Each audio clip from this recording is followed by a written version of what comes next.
What up? It's your buddy Mark. I'm happy to be back doing Mobb Deep Mondays. I didn't do it last week because last week Tuesday was my birthday and I was even celebrating a little bit Monday, and I did it like because those are, I call them big days for me, so I did like a battle of the bigs. But anyway, back to this. Plus, I wanted to give them a little more time because I'm getting to their best songs. And I don't want to do it at a time when people aren't really watching as much. Or, well, I can't say that. The views have been pretty good. The Outkast views were great. The Tupac views were great.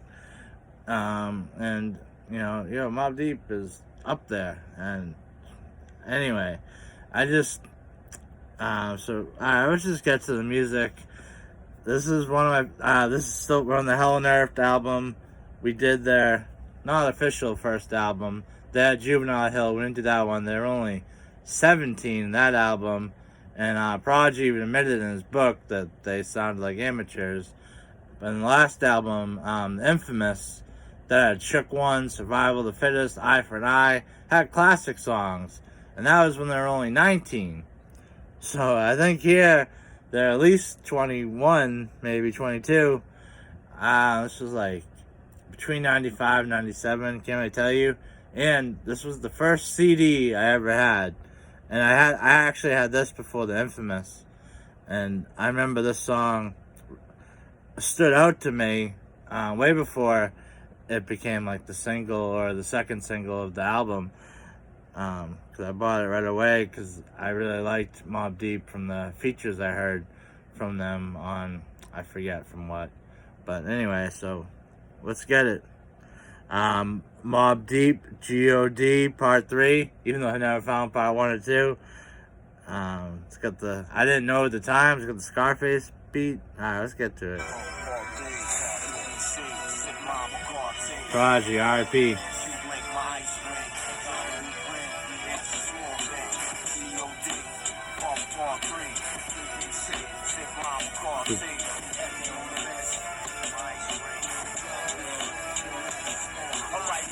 Pay attention to the crime rhyme with DDT.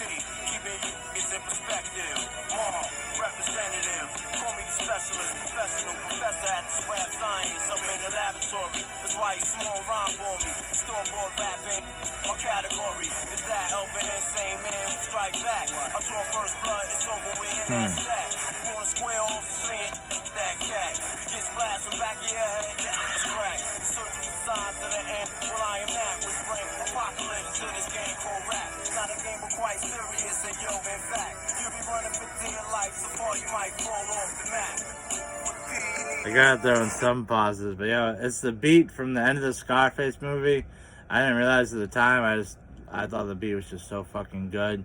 And since I was gonna read Prodigy's book, and then I saw that book on tape, and I was still gonna read it, but then I saw when he was in jail, he even narrated it. So I'm almost done with the book. And Prodigy, he was real. Like, when I mean by real, like, the stuff he raps about, like, they lived that life. And, like, the name Mobb Deep is perfect, even though there's only two of them.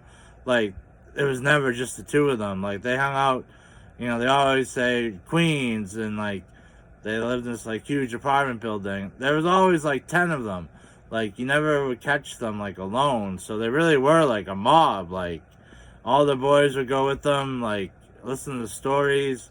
And I can't say Prodigy was, like, a troublemaker, but he would be, like, the type, if someone he wouldn't start shit, but if someone bumped into him, he'd be like, yo, what the fuck, why are you bumping into me? And they got in a lot of fights. He got in a lot of fights, and, his book was a true life story, so, like, there's no, like, lies in there. And, when I finish the music, I'm gonna do the book. Even though I might get no views, to help keep his memory alive, because, and the book is so interesting. I think people will like it. Alright, let's back to the music, though.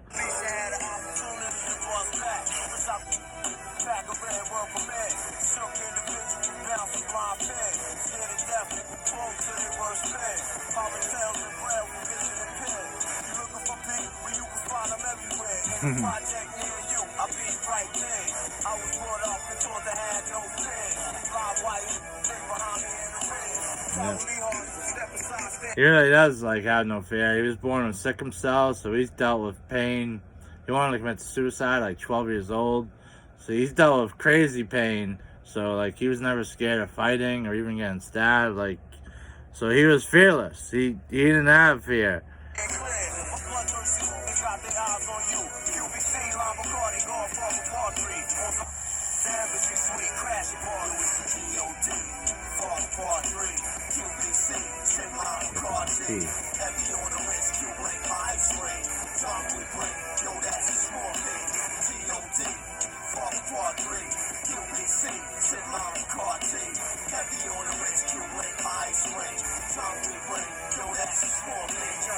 Have it.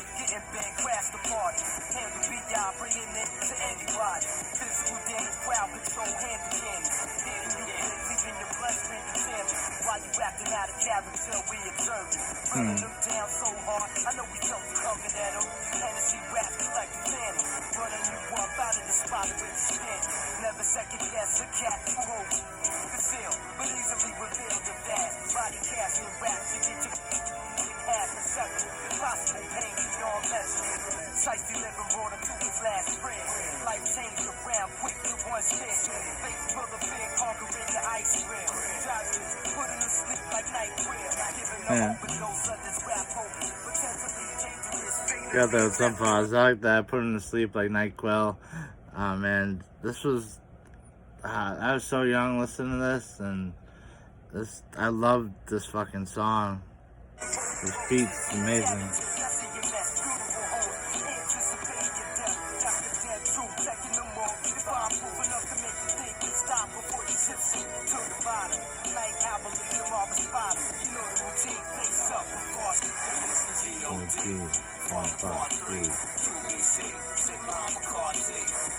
QBC, Queensbridge. I don't know, Steven.